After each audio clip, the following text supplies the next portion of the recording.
This is the Retro Inc. podcast. Welcome back.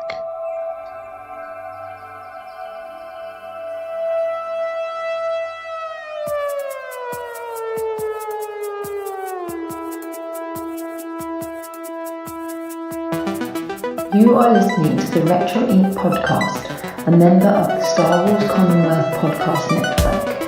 Check out more from the Commonwealth at starwarscommonwealth.com and take your first steps into a larger world.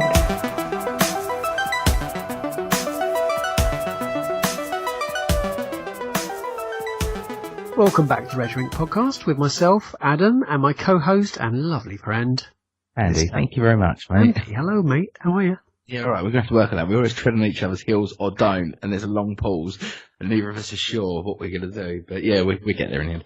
I'm all right, mate. Always. Good. Have you had a good week? If you mean back to work after the No work. I mean in the world of pop culture and entertainment. I've had a cracking week. I've revisited some stuff, and I've watched some new stuff, and I've been taking it all in, enjoying it, and yeah, looking forward to the future. Good. Yourself?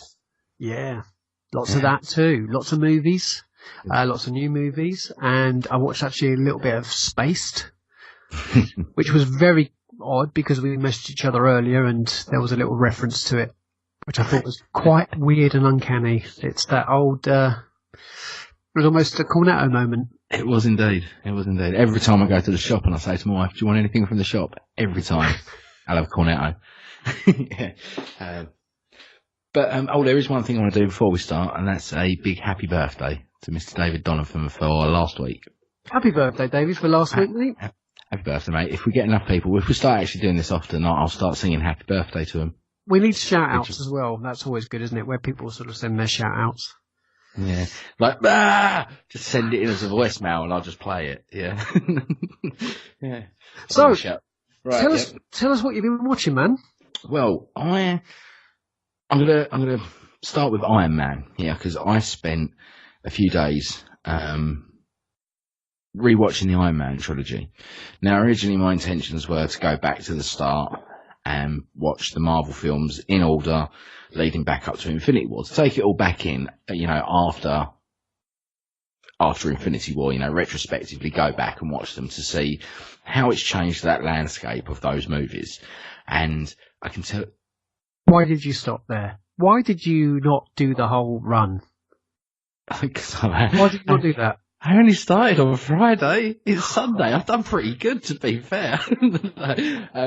But no, I started there, and there is actually a reason for it, and that's because I was never a big fan of the Iron Man movies.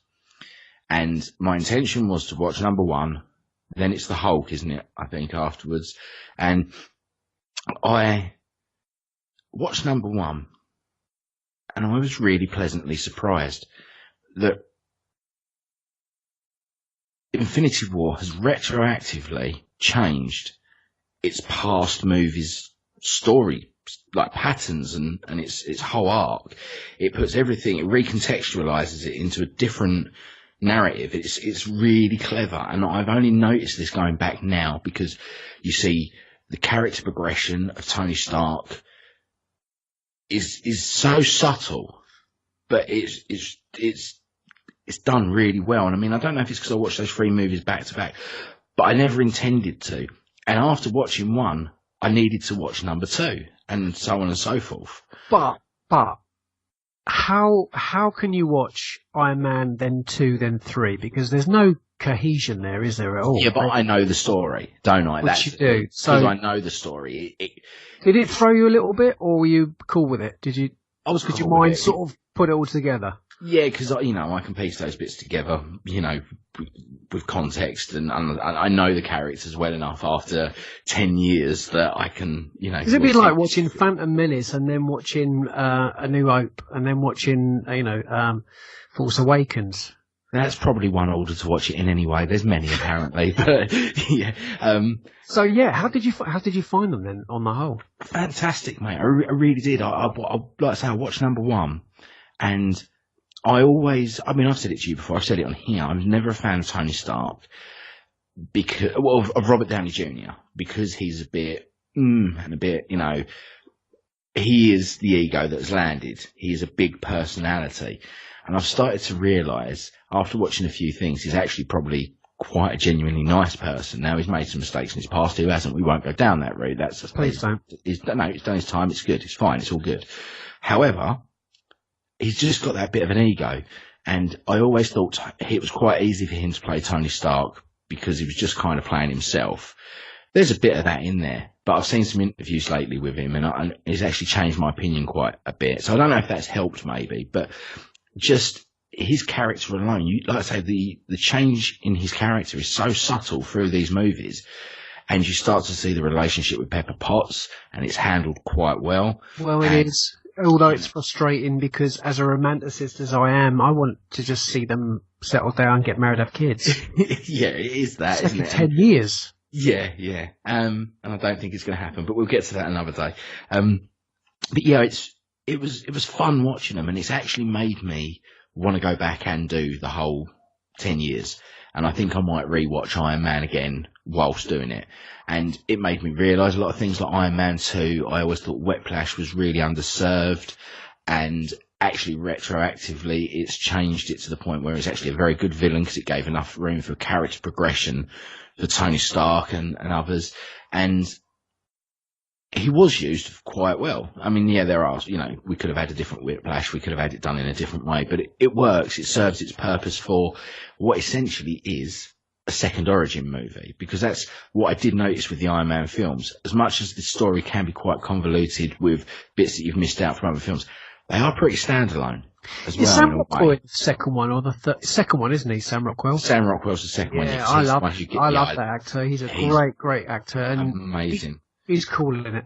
Yeah, and is it Felicity Jones is in the third one, isn't it? Third one, yeah, with Guy Pearce. Yeah, not so much a fan of the third one. I didn't enjoy it as much as the others, but you're allowed to have, I think, out of 10 years worth of movies and 3 standalone films of his own, one of them being not as good as the others, is a pretty good track record. Not bad, is it? And not bad at all. I'd like to take this moment to just kind of say sorry. Sorry for the past of kind of naysaying it a little bit, because it's grown on me. It really has. And I'm looking forward now to going back and watching everything else, because I think it's going to show us looking back at it now, it shows us a nice beginning for all these characters, and when things were easier and when they wasn't fighting universe destroying titans with unlimited power, they were fighting a guy with an electric whip. Did you watch it on Netflix? Because I think all 3 now. Yeah, that's why I saw it on there. I thought, you know what? I've been meaning to do this. I'm going to watch Iron Man. And that's where I started. And then I saw the other 2 were on there. I was like, get in. I'm doing it. So, but yeah, I did that. Have you watched anything? Oh, man. Yeah, I have.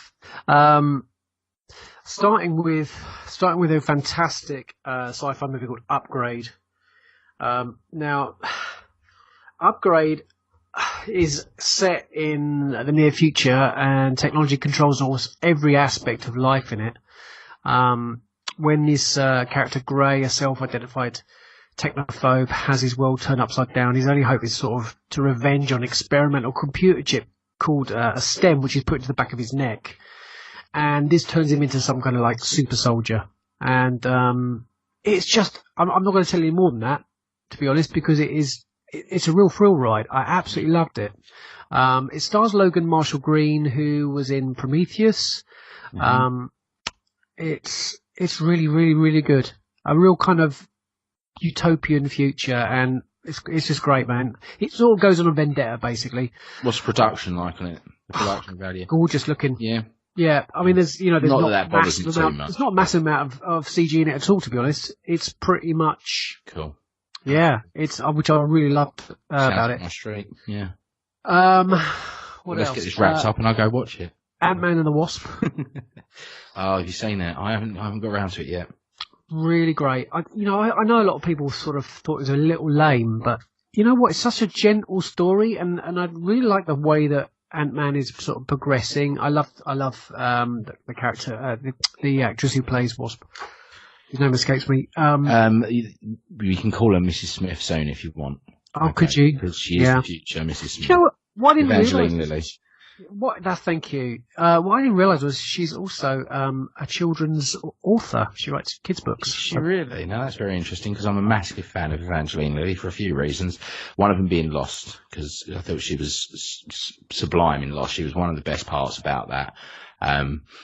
Along with, I can never remember the guy's name who played Sawyer, but yeah. Well, what's cool too is that, all of his sort of, his little chums, the guy who's, with the Russian accent, it's just fantastic. Really great movie. Again, it's really difficult to sort of talk about a film without spoiling anything. But yeah, really brilliant. Again, just another plus and another great movie for the MCU. Cool. We've both seen A Quiet Place recently. Oh, now, yeah, I mention this on the last one, but I started watching it when I was camping and when I was on holiday.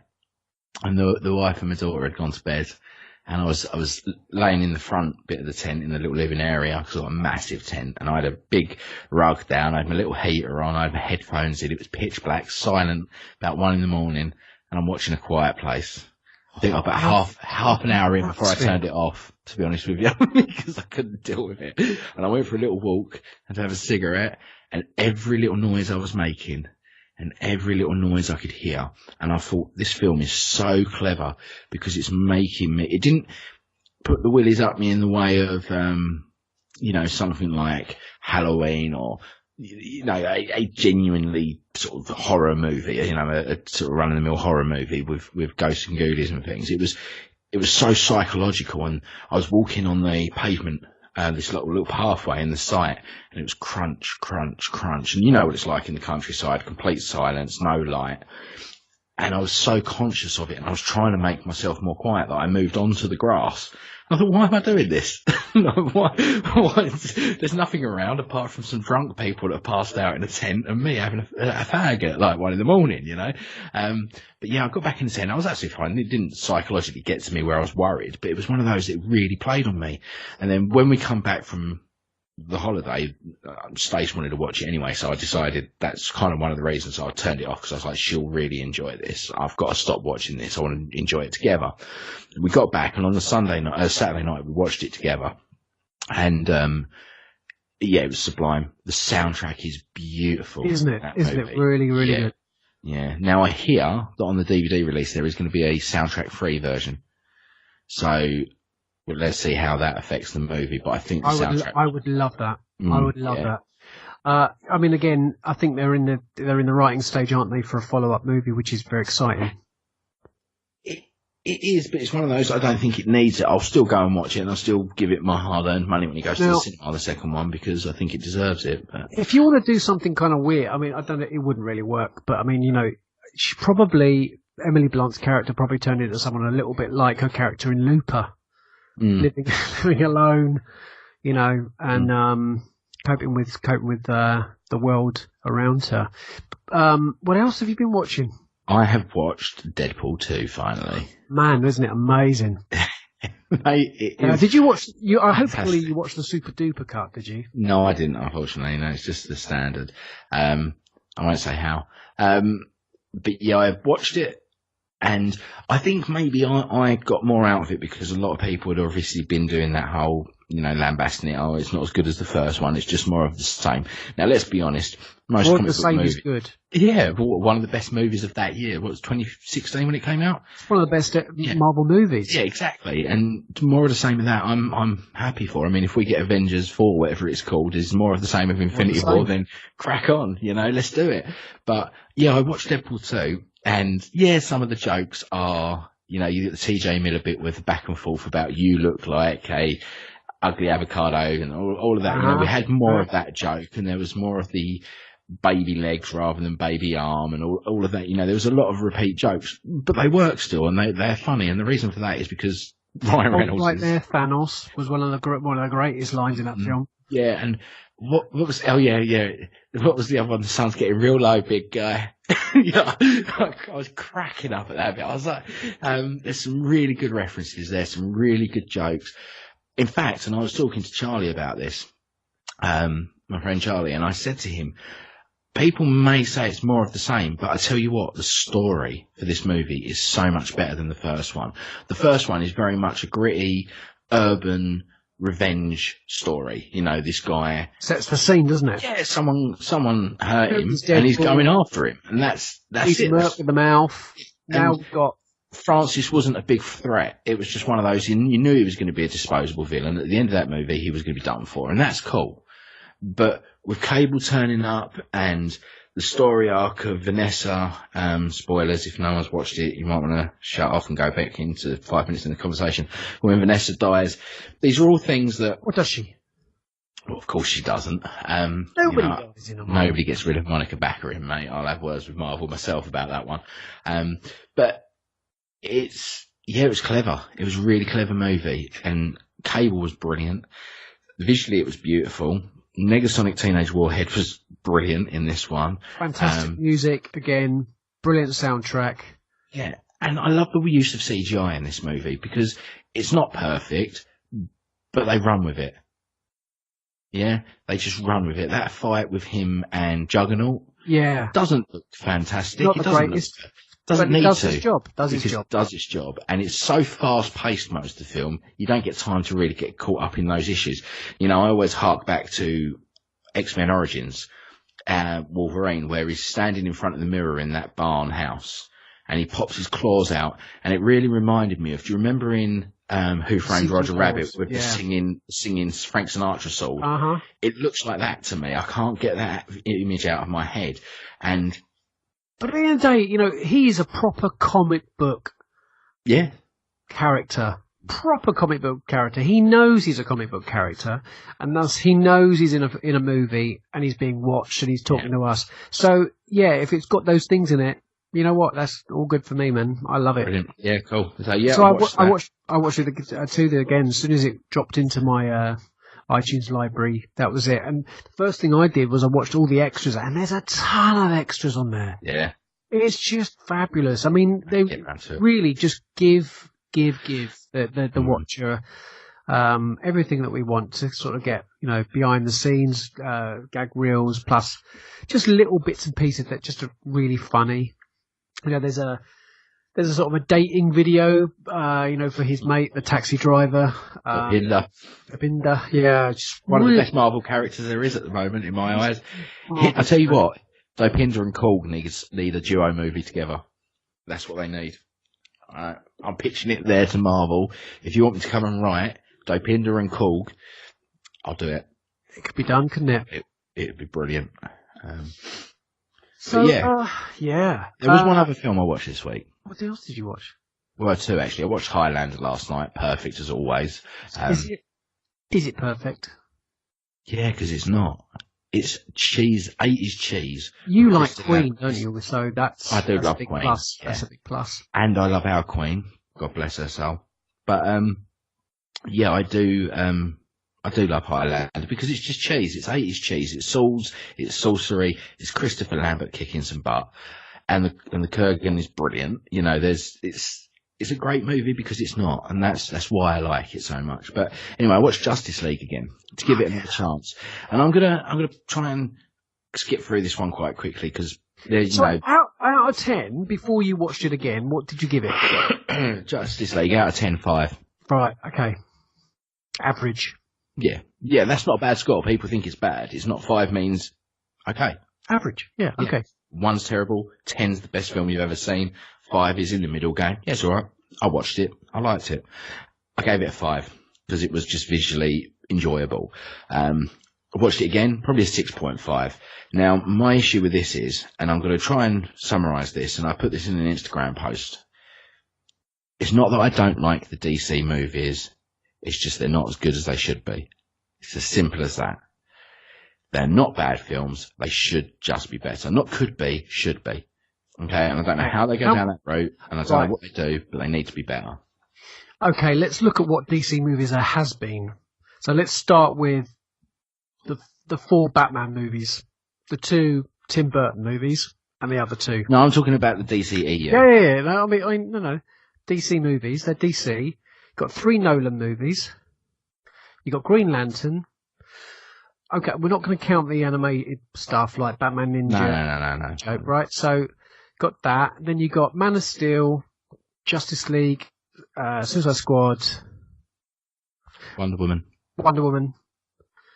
Now, okay, I'm counting 9, and I reckon there's 2 pants ones out of that. And that's... Well, it is opinion, isn't it? Because the third, whatever the third one. Because honestly, I don't like any of the Batman movies. I'm sorry, I know I'm in the minority here, but I do not like the 1980s Batman with Michael Keaton. I just don't like it. I grew up at that time. It should have been something I watched as a kid and enjoyed. I just don't really like them. It's the nearest to comic that there is out of them, I would say. Oh yeah. Even though the fourth one, Batman and Robin, is very comic book looking, the colours and everything else. They're not. I think the first two are very, Batman Returns and Batman are very comic book like. Yeah, but you can pipe a turd. You can't call it a cupcake, can you? It doesn't. He wasn't really a Bruce Wayne. That's for me the thing. He wasn't a Bruce Wayne. Bale is a Bruce Wayne. Yeah, and we spoke about this before about what my friend Charlie said about the 3 different characters of Batman, and not many people have managed to pull that off. I'd even go as far as to say that Christian Bale didn't sort of the new DC movies that we've had. You're right. After the Dark Knight trilogy, they've been average. They're not bad. 6.5, 7.5. Should just be better. When you've got calibers such as Dark Knight. It's a masterpiece, Man of Steel. And the more you watch it, the more you realise what a great movie it is. It is, and if they'd been consistently as good as Man of Steel. Watchmen. Yeah, I'm talking about the DCEU. That's what I'm talking about, the DCEU, whatever you want to call it. They're trying to play catch up with Marvel, and they're going about it all the wrong way. They threw all their cards on the table when they made Justice League, and they made Justice League about 2 years too early. We should have had the Batman movie and a Flash movie, Wonder Woman and Aquaman before we have the Justice League movie. And then we would have had a Suicide Squad. Because it builds up the momentum, it also builds up excitement for it. It would have been a Joker film. Yeah, exactly. It doesn't, but then you can see them losing their way with this whole new Joker origin film that we're going to get somebody else play. Who is it playing him in that? I can't remember now. Someone else playing the Joker, and it's Joaquin Phoenix, isn't it? He's playing, and that's fine if you want to do an origin movie, but we're supposed to be building on this DCEU that we've kind of been promised. I think each character should have had their own profile film, regardless of how good they were. Just have a profile movie and then do the Justice League film. Then introduce the Suicide Squad and then start having Batman versus Harley Quinn and Joker, Batman versus And this is it. I'm not averse to these movies, and I'm not saying I've given up with them. I just think they should be better. And again, I mean, maybe my second watch of Justice League, I enjoyed it more because my expectations were low, because I didn't enjoy it as much as I should have the first time. I actually thought, it isn't as bad as I thought. When I watched Batman vs Superman at the cinema, I come out pumped. And it was only a few weeks later that I suddenly realised, maybe not as good as it should have been. Well, BVS would have been the 10th film that actually we just sort of counted. Forgot all about that. One of the better ones, yeah. But it is one of the better ones. Yeah, it is. And that that's not a good thing when BVS is one of the better ones. So yeah, what kind of graded you then for Justice League? What graded you when you were watching it? Well, there's a few factors going back to when it was first sort of on the table. Marketing was number one. Right? They are going about their marketing in all the wrong ways, kind of akin to what happened with Solo. Now Marvel has got it down to a T with all their movies, their posters, their marketing, their campaigns, everything. You see it everywhere and you know about it. With DC, it just feels like to me, unless you're really in the world that we're in, or you're a fan, you didn't really see it anywhere. And what you did see was you saw, what was the quote on the posters? Something about saving the world. I can't remember what it was. But exactly. I can't remember it. It's very lackluster marketing. And the CGI, I didn't like the CGI of Cyborg. I think, come on DC, you should be raising the bar here. Yeah, they're one of the biggest, media sort of, publishers in the world, and you can't knock out some decent CGI for one of your integral main characters of the Justice League, I expect more from that in this day and age. Now, Aquaman's looking banging, so it's had already, hasn't it? It's had its head of. Maybe, and they're still doing it as well. That's what you've got to remember. That was an early shot we had. So, maybe the future's looking bright for them and hope they're on the turnaround. But there's just, with Justice League, I just felt like it was akin to what happened in Batman vs Superman. Now, what was the bad guy's name in it? I can't remember now exactly. It should have been so much more. It should have, Who played Lex? No, not Lex Luthor. The Abomination thing. It's not Abomination, is it? Yeah. I can never remember his name. Yeah. It's one of the better villains, and you just go and use him in a film like this, and that's done. And then we go into Justice League, and honestly, there's no real threat in that movie. There's no real bad guy. The Temptress, you mean? Yeah, it doesn't. Yeah. To me, it doesn't. There's so many more characters they could have used, and we had the problem with Superman. Now, it was obvious Superman wasn't dead because he was on the blooming posters for marketing, so straight away that takes the fun out of it. I think the first person I would have picked to be a bad guy in that would have been someone like Black Adam, or even Riddler causing mischief would have been great. Cool. Joker. Something people know. If you're going to jump head first, and Riddler together, fantastic. Yeah, get Batman's Rogue Gallery in. Yeah, absolutely. If you're going to jump into a Justice League movie this early in the life cycle of the DCEU, people need something a bit more familiar. Joe Public need more familiar. And I don't know. Put Black Adam in this. I don't know if you know much about Shazam, but they're opposites, and that would have been brilliant for when Shazam comes out. It would have all worked beautifully. But, mate, one great thing to have happened that's coming out of DC is Henry Cavill, who has been cast to play Witcher. Geralt, yeah. Which is a fantastic thing. And he's heading back to TV, because that's, I think, where he did. I watched him in The Tudors. I love that series. Yeah. So The Witcher's coming to Netflix, which is going to be fantastic. Fan art has been sort of making the rounds. Of Cavill playing The Witcher, which is really good. You've played this game, I presume. He seems very keen to sort of endorse his part. You know why, don't you? He's a massive, massive gamer. When he was on, what film was it? I can't remember. It might have been when he got this call for Batman, for Superman. He missed the phone call because he was playing World of Warcraft. And the phone rang and he went, I don't want to answer that, because he was in the middle of a raid, and he left it. And it wasn't until afterwards that he picked the phone up and got the voicemail going, I'm going to need to speak to you. You want to be, we want you to be Superman. And he's a massive, massive gamer. So that's what excites me more. I don't see Cavill as Geralt straight off. I know, dye his hair grey, give him some shaggy hair and a bit of stubble, and he'll probably look great because he's got that manly physique and figure about him and that gruff look. But it's more of his investment into gaming. Was The Witcher a book series as well?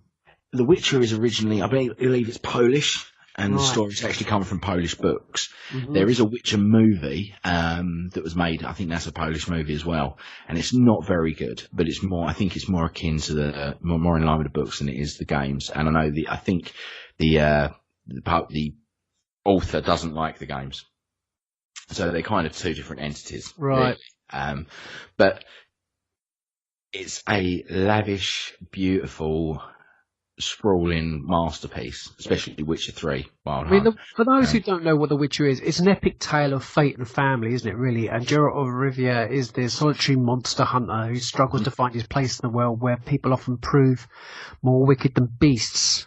But when destiny hurls him towards a powerful sorceress, the young princess with a dangerous secret, the three must learn to navigate the increasingly volatile continent together. I think it's very, very exciting, this, actually. I'm really looking forward to seeing an amazing series. And he, what a great actor to play that part. I really like Cavill. Looks like him. Yeah, I like him. I really like Cavill. Like I say, I used to watch him in Tudors, and I followed his career with great interest.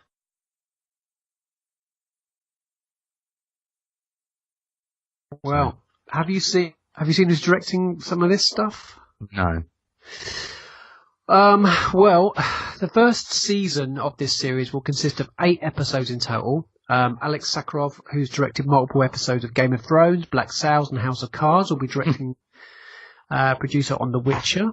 Helming forward the first season's episodes is Alex Garcia Lopez, who did Luke Cage, direct 2, and Charlotte Brandstrom, Outlander, will direct the other 2. Some good credentials there, mate. Yeah, pretty good, man. Pretty good. Yeah. I'm all over this. I can't wait. It's very exciting. 2 more actors have been added to the cast of Episode 9 Star Wars. Matt Smith and Dominic Monaghan. Now, what do you reckon then? Let's have a little bit of theorising on part playing. Now, it's not going to be Ahsoka, as you predicted, I don't think, for Matt Smith.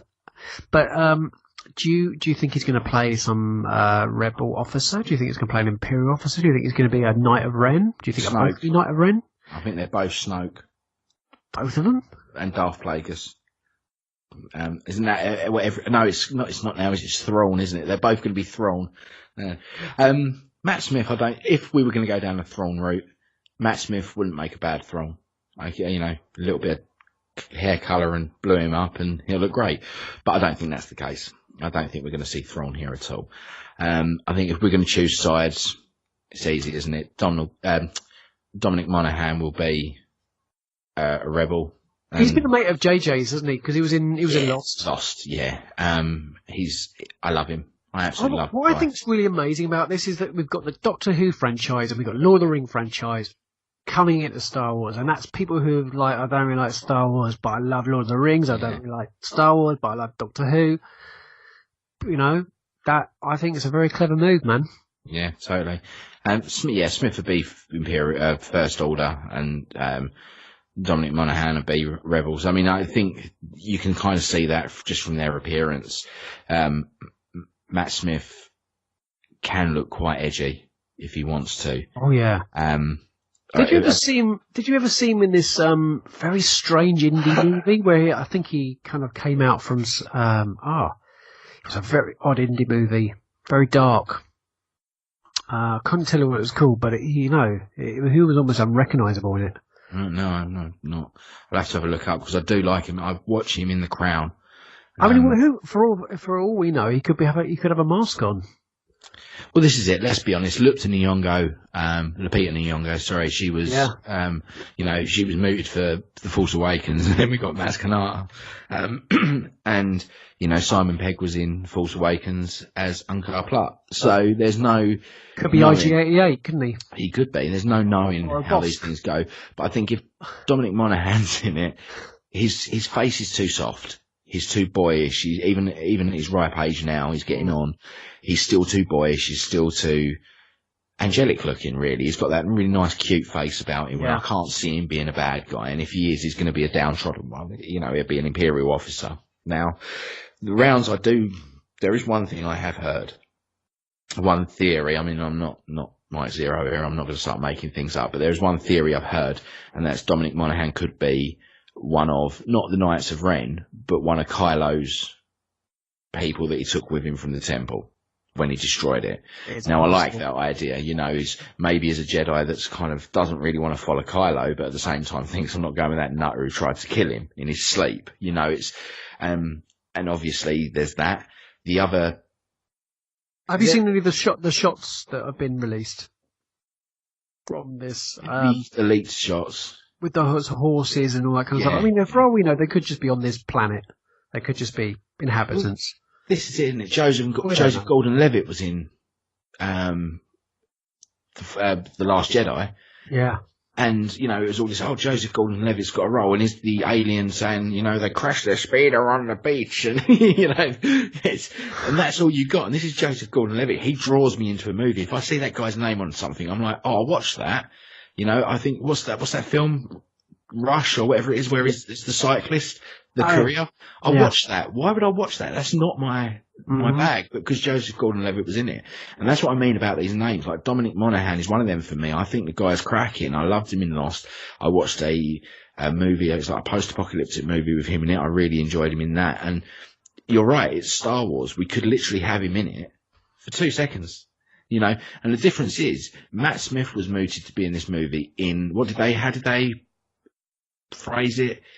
Was in a something role, like pivotal role. A pivotal role or whatever it was, to enunciate the point that it's more than just a cameo.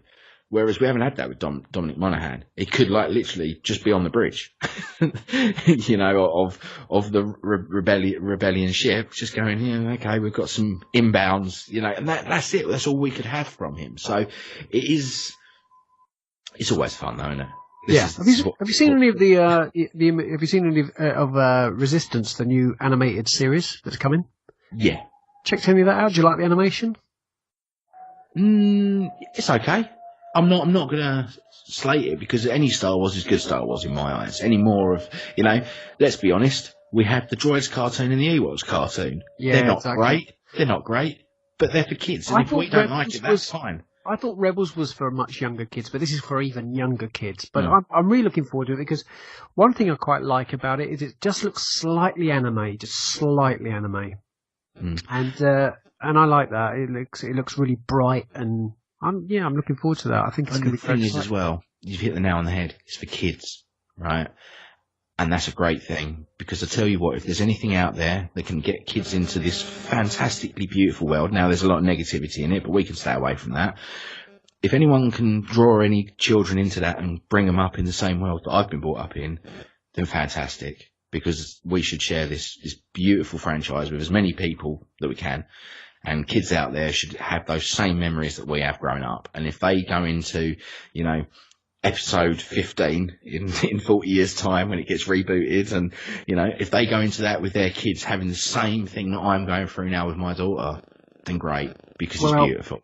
I totally agree. Another big franchise is Big Bang Theory.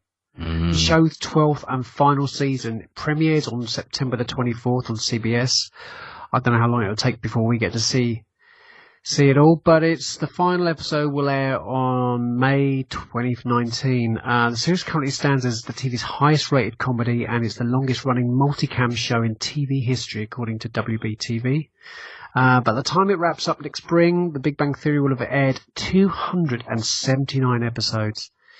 Man, I think everyone's going to be watching that finale, aren't they? Do you watch Big Bang? I do. I've watched right up to the current series, so I'm really looking forward to seeing this come to a really epic creative close, I'm hoping. And I think it might even end with like Friends did, with the sort of closing of the flat doors and I hope so. The keys back. Do you know what I mean? Mm-hmm. I think that's probably how that'll go. But as we mentioned before, the most watched TV or the most watched thing on Netflix was Friends. Now I think by the time this finishes and they upload the last series on Netflix, this is probably going to... There's more series of this than there is Friends. Well, indeed. I think it's going to catch up. But I mean, it's done 12 seasons, and that's extremely long for a TV show. It is. I'm kind of glad it's only second. Only thing that tops that is probably The Simpsons, isn't it? Well, Simpsons is the longest running TV show, isn't it now, I think? It's been going over 30 years. But I'm kind of glad Big Bang's coming to an end.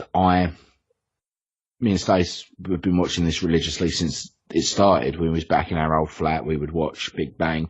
We would marathon it. We would, it's one of those things, and I fell in love with it. It reinvigorated my geekdom a lot. It made me go out and buy things like Green Lantern omnibuses and things like that. Same here. And it's one of those that because it bred a life of its own. Obviously, the characters changed, the stories changed, the way the stories progressed changed. Howard and Bernadette getting married and having a baby, and Sheldon finally getting a girlfriend. I do miss the old days where it was just the lads in the flat playing D&D and being stupid, and Penny being there as the dumb blonde. And obviously, she grows as a character to actually being a lot more independent, a lot stronger. You start to see Sheldon come out of his shell, and you start to see,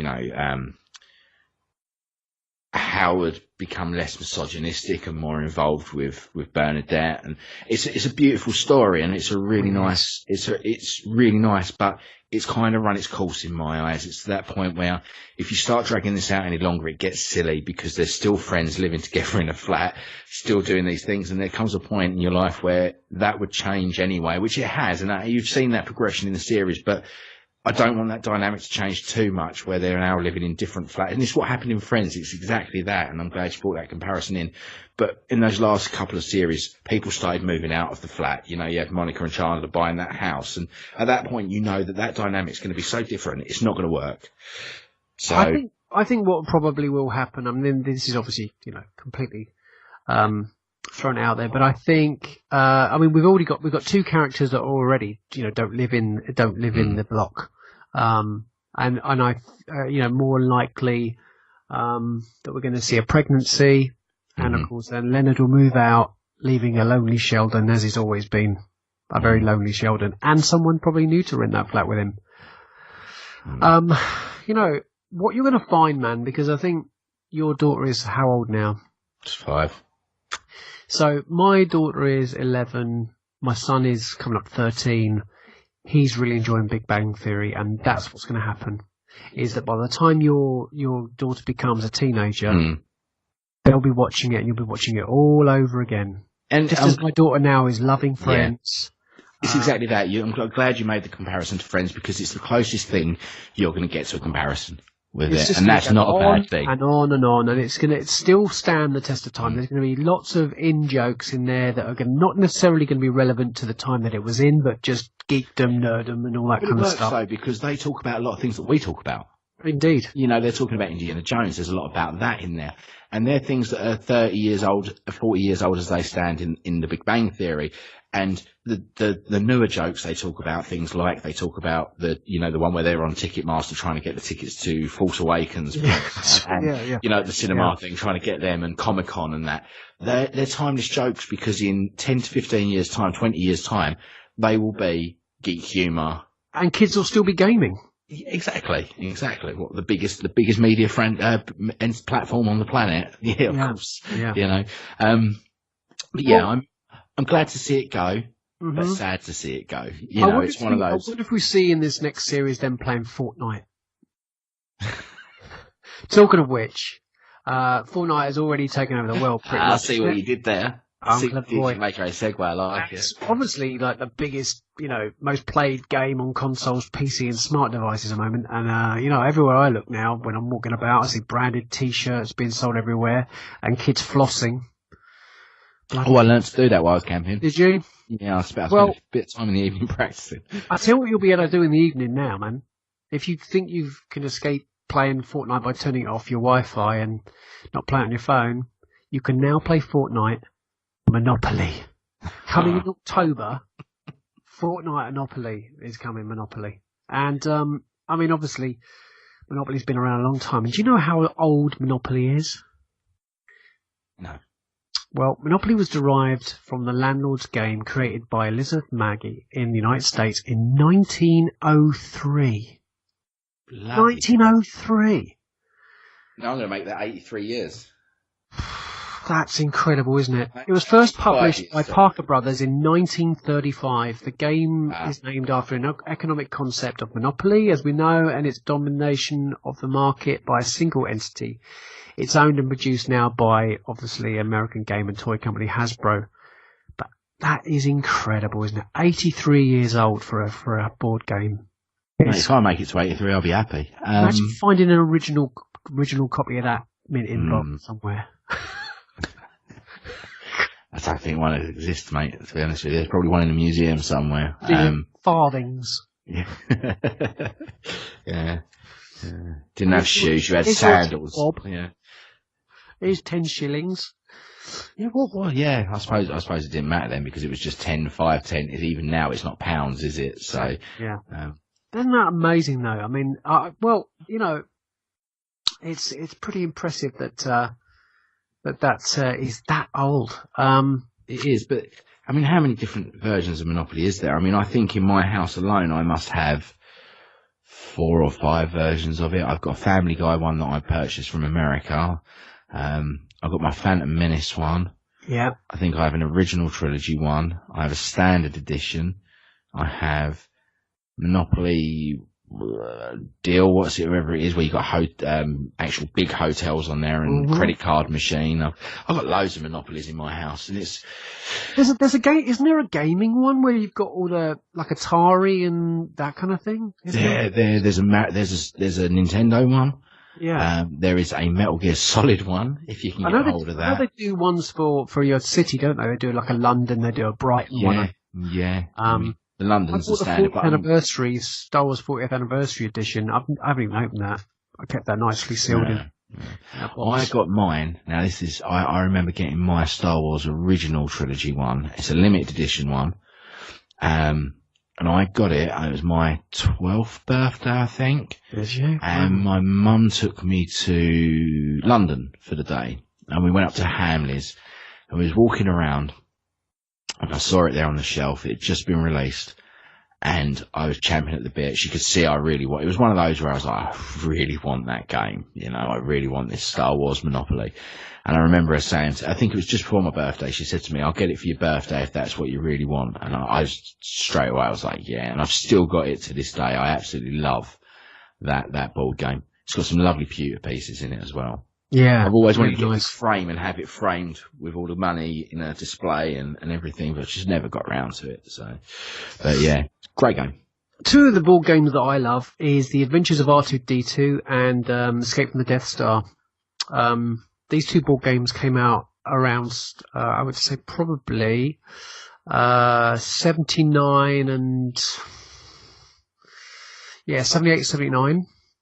I've got both my original ones, and they're just, little paper layer, little cardboard, a little paper cut out, and you stick her in a little disc. Not the most exciting of games, I can tell you, but there's something about a board game, isn't there? There is. I mean, even on have a you seen the Sunday Star now, Wars Cluedo, by the way? That it's like a Death Star. It's got layers. I think I've seen it. Yeah, I used to have a Star Wars VHS board game, the video board game, but unfortunately, no one ever played it with me. So it sat in its box for years, and I sold it at a boot fair, I think. So it was one of those. That was a bit disappointing. But I actually do own Looping Chewie, which me and my daughter play quite frequently. It's I don't know if you've ever seen it, but the ship goes around. You have to bash him and make him flip. I saw one yesterday in a flea market. It's a fun little game. I think it only cost me about a £5 when I bought it, but it's a fun little game. We play that sometimes. But there's something about a board game, but there's something even more about a board game with Star Wars branded all over it, isn't there? Yeah, absolutely. Yeah, I remember the Trivial Pursuit. There was a DVD version of that. Never really took off, did it? Do you remember? No, I have a DVD Lord of the Rings Trivial Pursuit. But as someone who's never read the books completely and invested that much time, it's really hard because there's a lot of characters and a lot of things referenced that you're not going to get. You're not going to get unless it's a really hard trivia game to play. It is based on the films, but it does take a deep dive now and again. But yeah, I don't think I've got the Star Wars Trivial Pursuit. I've got a few Star Wars games, but I just can't think of what I've got. I'll tell you what I have got that's a branded game, and that's a few Harry Potter ones. I've got Trivia Quiz one. I've got 2 of them, but they're really good. I like them because they are pre the movies. So all the artwork on it is that nice yellowy, tony, the original illustrations of it, which I've got a couple of them. I've got a Buffy the board game, the original run of that. And I've also got a electronic talking Ghostbusters game as well. That's a cool little game. And you put the pieces on, it stands up. It's a lot like I don't know if you remember the old Donkey Kong game. Yeah. It's a lot like that. It stands up and you put the pieces on it. And it talks to you, so it's like Egon goes left, and you have to move your counter left, and then there's ghosts, and they make the ghost noises and things like that. I don't know if it still works, but yeah, I love a board game. I do, mate. What else have you got written down for this week's show? You ruined my segue. You just ruined my segue because do you know who else loves a board game? Who does love a board? He does. He loves a board game. Yeah, he often between destroying worlds, he loves a little game of chess or game of life. That's quite. But yeah, Avengers 4. There's been chess-wise, actually, there's been quite a few Star Wars chess boards, hasn't there? Been out. I used to have a Phantom Menace one, but I ended up getting rid of that as well, which was a shame. I went through a purge of selling a lot. Brassy pewter plastic, weren't they? No, my Phantom Menace one was just plastic. It wasn't quality at all by any means, unfortunately. But I know the ones you mean. They've got, if you go to Hamleys, they've got a lot of lovely stuff up there to have a look at. There's a whole Star Wars floor in Hamleys. Don't tempt me. But anyway, yeah. So Avengers 4.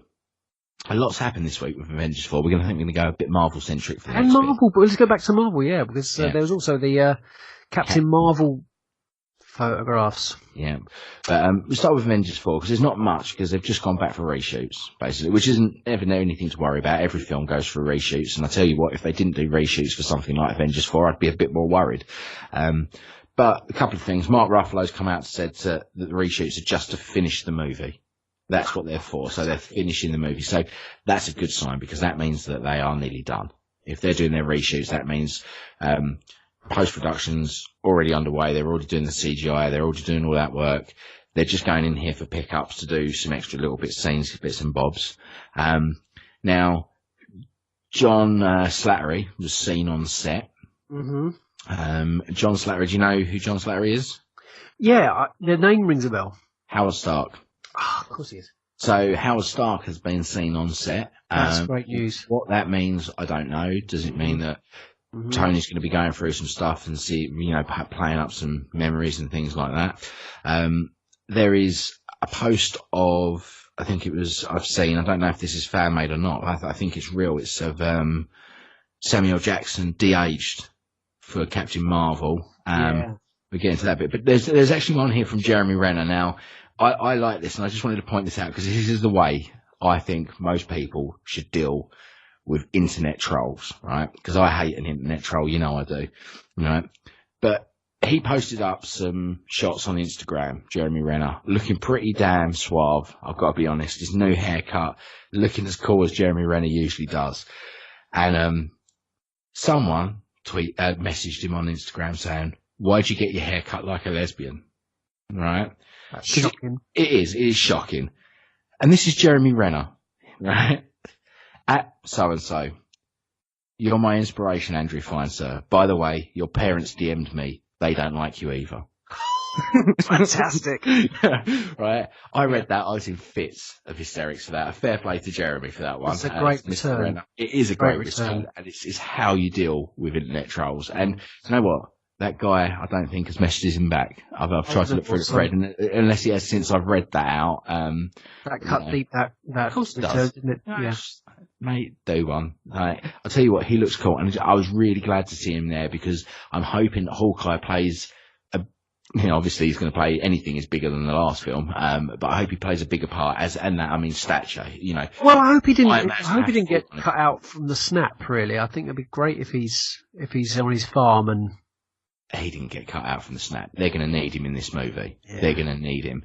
And I think if you look at it, the people still standing at the end of that movie are the original Avengers. And I think there's a reason for that. This whole, we don't make sacrifices, we don't do trades. I think we're going to see a big trade at the end of this movie. And I think, people like Renner and Evans and, Robert Downey Jr. all have maybe had a little bit too much of this over the years now. Want to move on to do different things. This could be their way out. And I think this is going to be their movie as kind of a passing of the torch. A final curtain call and a bow out. Well, it's also very multi-dimensional what's happening, and it could be that, we get to see the Avengers, the original Avengers, as the original Avengers. With the same look, the long hair for Thor, and that nothing changed because of the time stone. Yeah, well, there's going to be a lot of... Who knows? I don't want to take the deep dive into the Avengers 4 tonight, because we could go on for hours about where I think this is going. I've heard some beautiful theories, especially there was one on the Nerd Room this week that I listened to that I started to read a bit more into. And I'm really enjoying it, and I'm trying to piece some things together here because they make a lot of sense. So if you want to hear more on that, go to the Nerd Room and listen to that. The Nerd Room, of course, is part of the Star Wars Commonwealth Network, and we highly recommend that podcast. Looking forward to hearing Sanjay back. Yeah, I mean, I've been a big fan of theirs before. We was even part of the Commonwealth. The Nerd Room is one of the best out there for what we're into. But regardless, Captain Marvel, man, those pictures, where did they come from? Yeah, really wonderful. Brie Larson sent out a tweet. Looking forward to seeing Ronan back, and I'm looking forward to seeing. I'm really looking forward to seeing Jude Law's character. Yeah, he's looking cool. I like Jude Law. He's cool. He can be a bit. The projects he chooses can be a bit iffy sometimes, but he always nails it. Yeah, it's one of those that sometimes is a bit meh, the film is in, but he's always good. The Holiday? You're telling me that's meh? Yeah. I can't even put a straight face on that for one and have a joke. But what a great casting of Brie Larson, though, man. I mean, really great casting. It's fantastic. Mm-hmm. It's a wonderful looking suit. Sam Jackson looking younger with the CG. I mean, that just makes anything possible now, doesn't it? Really, anything's possible now. We saw it with Tony Stark, didn't we? And we saw it with Hank Pym. Mm-hmm. We saw this de-aging process, and it was great. Well, we saw it with Tony. Yeah, as you say, we saw it with Tony Stark, and it looked brilliant. Do you know what makes it good with Tony Stark? Is I didn't realise what was happening until about 5 minutes after it, and I went, "Oh my god! I just saw a young Robert Downey Jr." And it didn't twig at the time. It looked that good that my mind didn't question it. Did we first see this in Tron Legacy? I think. Wasn't it The Curious Case of Benjamin Button? Was the first time I saw it. Okay. I think it could have been Tron Legacy, couldn't it, with Jeff Bridges? Yeah. And that because they've mastered that now. From the mouth now is the one thing, isn't it? The mouth was always the tricky. Mouth and eyes has always been the thing. Yeah. That natural movement of the eyes, because your eyes are always moving, you don't realise it. Dilation, we pick up on it without even being aware of it. You see these things happening without really noticing. But it's getting there now. I mean, like I say, the Robert Downey Jr. thing, it works, and I think maybe it's because he wasn't really moving much in that scene. The way they got around it is simple. More dots. Yeah, it is. They just put more dots on the face. You've only got to see the behind the scenes stuff, and you see they've hundreds of dots now all over. But with Thanos, isn't it? With Josh Brolin, it's so clever because we're obviously looking at a CGI character here, but there's so much more depth to it than that. You've captured every little nuance and movement of his face and every emotion. I mean, it's the emotion is the clever thing that they managed to capture out of this, because emotion's a natural thing, and to CGI that, I don't know how they're managing to do it apart from near complete mapping of that face, and it's so clever. But yeah, going back to Captain Marvel, the Skrulls as well, which was, it's kind of a given. If we had a Captain Marvel movie without the Skrulls, I'd be surprised. Ooh. But I'm really interested to see where this story goes. I mean, this is part of the theory that was on the Nerd Room, and I've started reading into it, and I'm starting to read into it myself with other things that have happened with other characters. And it all does, to put tie it up into a nice little quick bow, it's to do with time.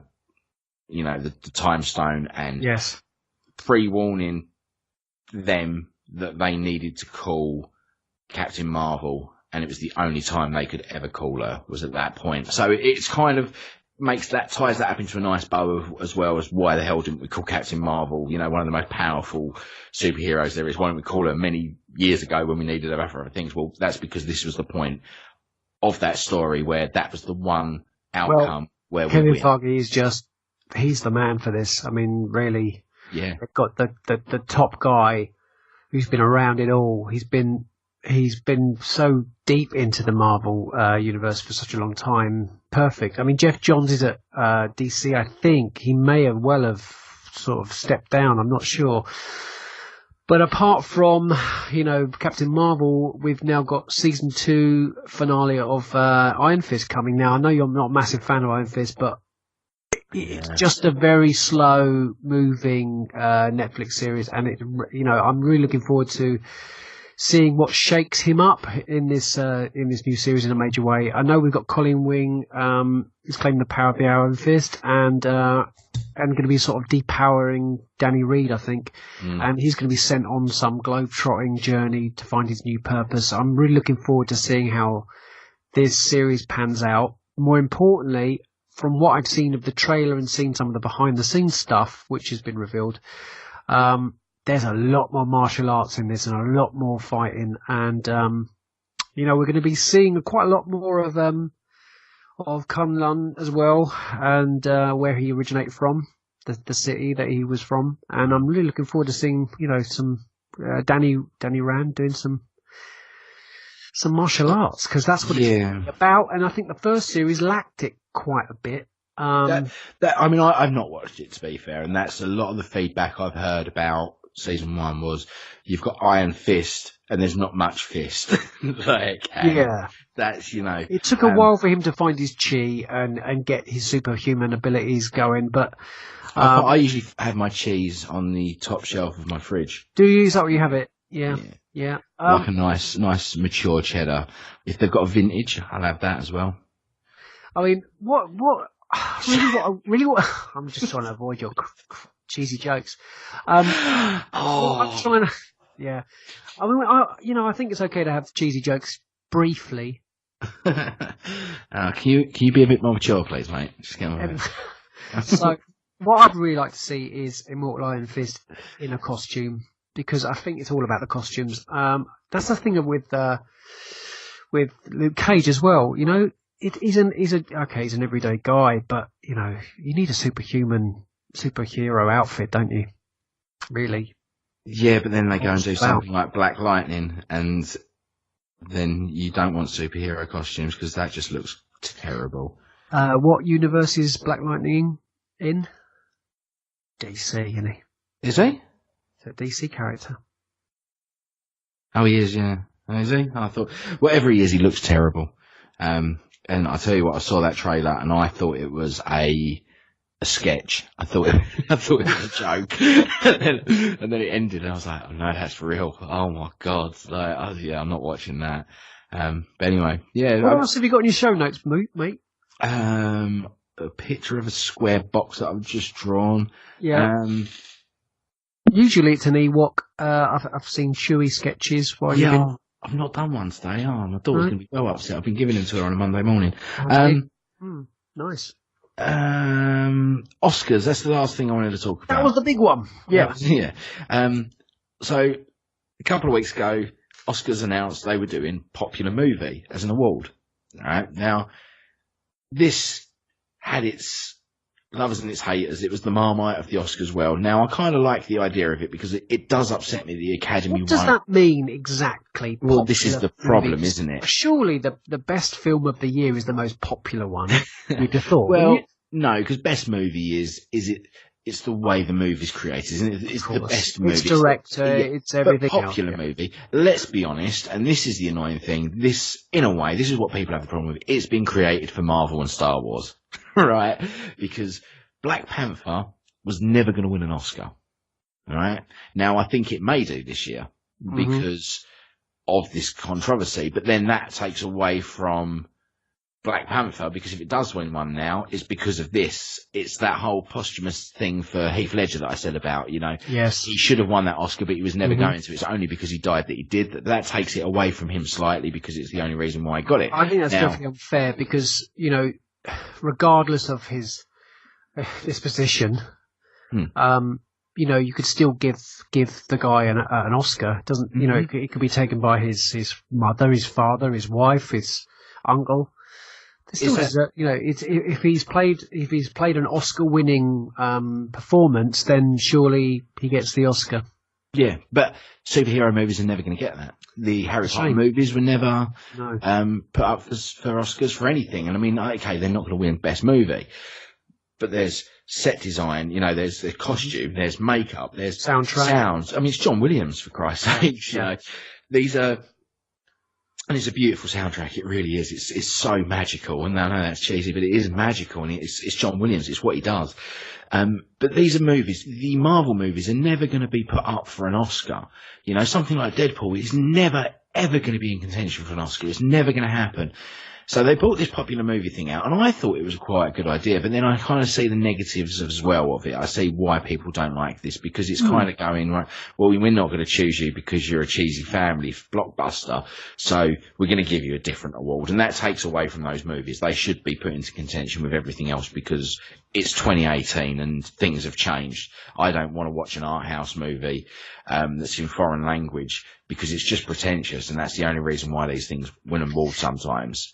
Do you think Daniel Radcliffe or Elijah Wood would have got an Oscar for their performance? Because, I mean, let's face it, they've been in a lot of films for Harry Potter, and he's been in a lot of, in 3, It's 6 movies worth of films, really, isn't it, with the Lord of the Rings? I mean, there's 3 movies. But popular films, popular actors. Yeah, but Lord of the Rings it's one of the biggest winners of all time, isn't it? The 3rd film. And okay, again, this is another problem. This is another problem. The only reason why that won so many Oscars was because the others should have, and it was the Last Chance Saloon.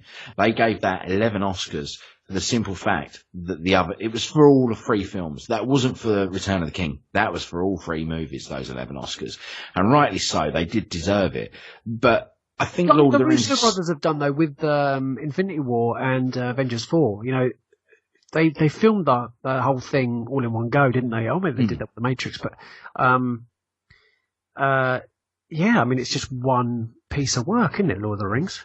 It is. Essentially. Yeah, I know they came out 1 year after next, but you do it in one piece, and it's the same crew, it's the same cast, it's the same time. So what's happened to this popular? So what's going to happen with this popular vote then? They've put it on hold now, so this is kind of pointless news. But the whole point, that I wanted to raise here is the Academy has really got to rethink their strategy about how they're tackling things, because they seem to constantly be trying to play catch up. It's the film. And Hollywood is moving in a rapid direction.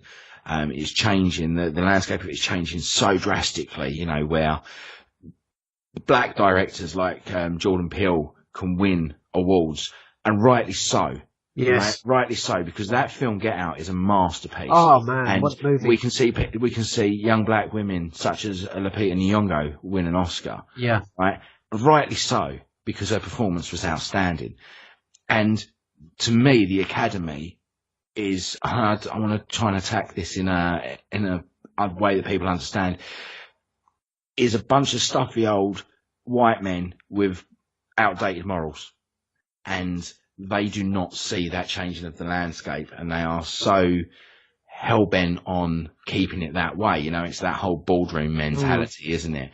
And it pains me to say this, because I do like watching the Oscars, but I like the glitz and the glamour of it. I don't like the background or what's going on behind. And I remember, I think it was Ian McKellen talking about it, and he was on the board for voting, and someone said to him, what did you think? And he's like, I don't know, I just tick a box, I just see whatever's the buzzword at the time and tick it. I haven't got time to sit and watch all these movies. Now that's a worrying thing. I think it was him, and got booted off of the committee for the committee because of these words, and understandably so, because you're out in the process. But that process is wrong, and the process of how they deal with things is wrong, and the process of doing a popular movie is wrong. No, if it means that because 3 times as many films are being released these days, and they're of a quality that need to be deserved, then you don't have 4 choices for that. You have 8.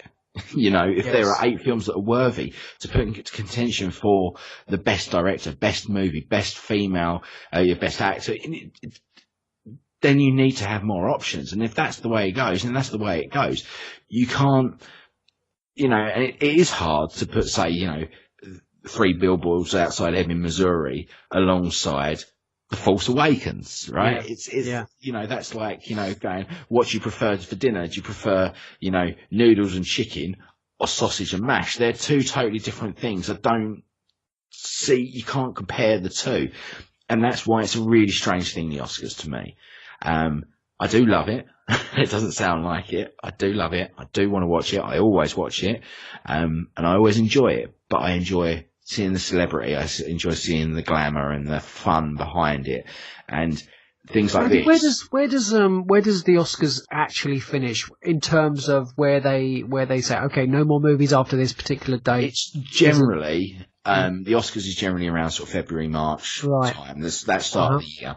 Now, anything really up until that point in the year, can be in contention for it. And I know you have the Toronto International Film Festivals on at the moment, so some stuff that's going on there at the moment will be put in for consideration. Right. And you have all these other things and Sundance through the year. Mm-hmm. And, you know, really, it is a strange one with the Oscars, but I mean, the 2019 Oscars, I will be very surprised if Black Panther doesn't get some sort of nomination. You know, we had, I mean, admittedly, the landscape is changing. We had Suicide Squad, but Suicide Squad won an Oscar for, was it hair and makeup or costume? And that, to me, again, is one of those, A, it shouldn't have won it, but B, it gets put into a category like that because the Oscar committee don't want it to win something else.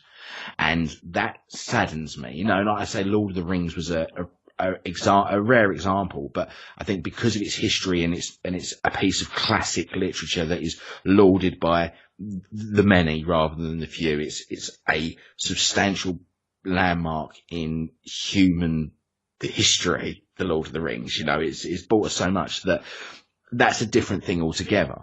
But something like Star Wars will never get a nod, not recently, for Best Picture. It may get a nod for Best Soundtrack, Best Costume Design, Best Set Design, or whatever, you know, editing, mixing, whatever it won last time. But surely the landscape of people's choice and viewers' choice is changing so drastically. These are the things we want to see. We want to see blockbuster movies such as Infinity War. And in my eyes, I sit down and watch the Oscars. Why is the best movie slate not Deadpool 2, Infinity War, The Last Jedi, and, you know, something else? Why are they not there? It's hard to say, isn't it? It is hard to say, especially given the fact that the other bit of news from the Oscars was Kathleen Kennedy. Well, yeah, that's right. Right. So answer me this. Right. What's Kathleen Kennedy just been? What's happened with her? Well, poor woman's been knocked about, hasn't she, so to speak? Well, but what are the Oscars doing for her? They are giving her an award for, you tell me. Tell the listeners. What is it? It's an award for, what do they call it? I can't remember exactly, but it's a honorary award, isn't it? Mm-hmm. It's an honorary award for services to cinema and film, right? This is like what they do at the Brit Awards, isn't it? Where they give it to sort of the icon. It's like the icon award, isn't it? I suppose it is, and I get it, and I think some people do deserve it. You know, if you do it to someone like Spielberg, rightly blooming so, because without Spielberg, we wouldn't have a lot of what we all love and cherish. And it's the same with Kathleen Kennedy, right? They're giving her this award. Fantastic, she deserves it. But if you can give someone like Kathleen Kennedy an award for services to cinema and movie and film, right? But yet a Star Wars movie can't win an Oscar for Best Picture. There seems to be something off there for me. Mm-hmm. You know, this is somebody who's creating these new movies, and they're understanding that, and they're seeing, okay, this is about her career as a whole, because there's a lot more than just Star Wars there. But if this can be recognised as somebody that has made some of the most groundbreaking movies and propelled film into the direction it's in, but yet those movies can't be recognised themselves, I can't piece that together. Do you know who's on the board of governors for the Oscars? In terms of actors, shall I read that to tell you who's on there? So you've got Laura Dern, you've got Whoopi Goldberg, and Alfred Molina. All right. On the casting directors branch, you've got Laura Kennedy, you've got David Rubin, you've got Bernard Telsey, you've got John Bailey, you've got Darren Ocado, you've got Mandy Walker, and then there's the costume branch, and then in the directors branch, you've got Susan Bier, you've got Kimberly Peirce, you've got Steven Spielberg. In the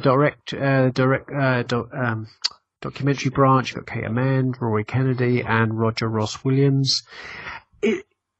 There's a lot of names here, right? Those probably, some of those names don't mean anything to you, but Mark Goldblatt, do you know who he is? He got an Oscar nomination for his work on Terminator 2 Judgment Day. Right, yeah. You start to sort of look through the list of what these guys, I mean, Michael Tronick, feature film editing credits include Scent of a Woman, Mr. and Mrs. Smith, Hairspray, Green Hornet, Straight Outta Compton, and Bright. It's got, you sort of look through the list of these people who, you may or may not, you probably see them on the titles at the end credits, it's a hell of a list of people when you look at what what they've been in and what they've done. I mean, look, Win P. Thomas. Okay, he's part of the production design branch of the Oscars, and he was involved in A Beautiful Mind, Cinderella Man, Mars Attacks, Malcolm X, and Do the Right Thing. With someone like that on the board, he's definitely going to go for the Ku Klux Man movie for next year. The Black Klansman. Yeah, Black Klansman. Sorry, yeah. So it's very odd that this particular part of the Oscars has been pulled. It's very interesting. And really, as you say, it's sort of no news now, isn't it? It is no news, but it's just, again, it's another move by the Academy that just upsets me, because it just goes to show that they don't know what they're doing. Yeah, you've got to stick by your guns sometimes, I think. This is something that, okay, it's creating a bit of controversy, but it's not controversy around the Me Too movement or race or, gender or the gender pay gap. It's none of that. It's just about whether or not the other film should be, if you're going to do it, maybe do it for a year, see how it goes. And then they can turn around next year and go, do you know what? We're going to take it back because it didn't work. But you don't release a statement like this and then go back on it a couple of days later because the people on the internet didn't like it. Yeah, exactly. Because like Ryan Johnson would be in a grave right now. The Last Jedi would be being remade, and it's just silly. You're bending to the whims of the masses, and that's no way to run anything in Hollywood. Talking to people on the internet, we've had some wonderful comments on our show. We've had some wonderful comments on our Facebook page. Just really want to thank everyone who's done so, and we've had some comments on the Podbean. I have. And who's that from, and what is it? Who do you think it is? Is it Mark by any chance? Mark 018441, as it always is. Mark. Yeah. Hello, Mark, again. Right. Another great chat, lads. Just want to agree that Solo is amazing. It's one of my favourite films I've seen this year. It's only been bested by Infinity War. Here. Also, as for films to be taken onto a desert island, what about Lord of the Flies or Brokeback Mountain? Lol. Obviously kidding, Lord of the Flies isn't long enough. What about any of the new Marvel films, or what about some reading material? The Lord of the Rings would be my choice, closely followed by the Dwarves written by Marcus Hyatts, or even the entire Aragon books. Loving the banter, lads. Keep it up. Oh, wonderful. Thank you very much indeed. Cheers, Mark. Now, I do know Mark, and I know he loves... Yeah. I know he loves those Dwarves books, because he's actually given me one, and I've got to be honest, I've never read it. So, sorry, Mark, I haven't read it yet. I will one day, I promise. Put that by the side of your bed, man. Jean-Paul Sinclair, I want a big shout out to you. Thank you very much for your review that you put onto our Facebook page. That was really wonderful. Thank you very much indeed. Cheers. We had a lot. I had a lot of comments from. Can I just say, actually, JP, and was it Jean-Paul and you on the round table? Yeah. Yeah, very good, mate. I really enjoyed it. I listened to it the other day. Much. Yeah. And JP did a cracking job. He did a great job. Yeah. It was. I don't know if I think it was his first podcast actually. He did a really great job. Putting up with did it better than you. Us three. Thank you very much. So yeah, we had three co-hosts. So we had Ben from Skyhoppers, we had the wonderful Robert Cast, and myself talking about A New Hope. Actually, what was really wonderful about this podcast is we didn't go into massive detail, which we could easily have done. We could have gone scene by scene, broken it all down, but Robert, as usual, does an amazing job of hosting a round table. And we just sort of kept it very light and fluffy, really, which was great. Love doing those. They're really great fun, and I think we'll probably be doing a Retro Inc. roundtable at some point. Because that I've already made some notes and plans on doing one, and I've got some ideas, and I've got some featured guests for that, and it was great fun, man. So if anyone wants to listen to that, and you can find that on StarWarsCommonwealth.com, which is where you'll find all the podcasts on the network, and those will include ourselves, of course, and you can also find Talk Star Wars. You can also find the Nerd Room on there too, which is rather amazing, and many more. So for this week, Andy, it's been a great show as usual. It has. We've sort of covered a lot of news. I can't think if there's anything else.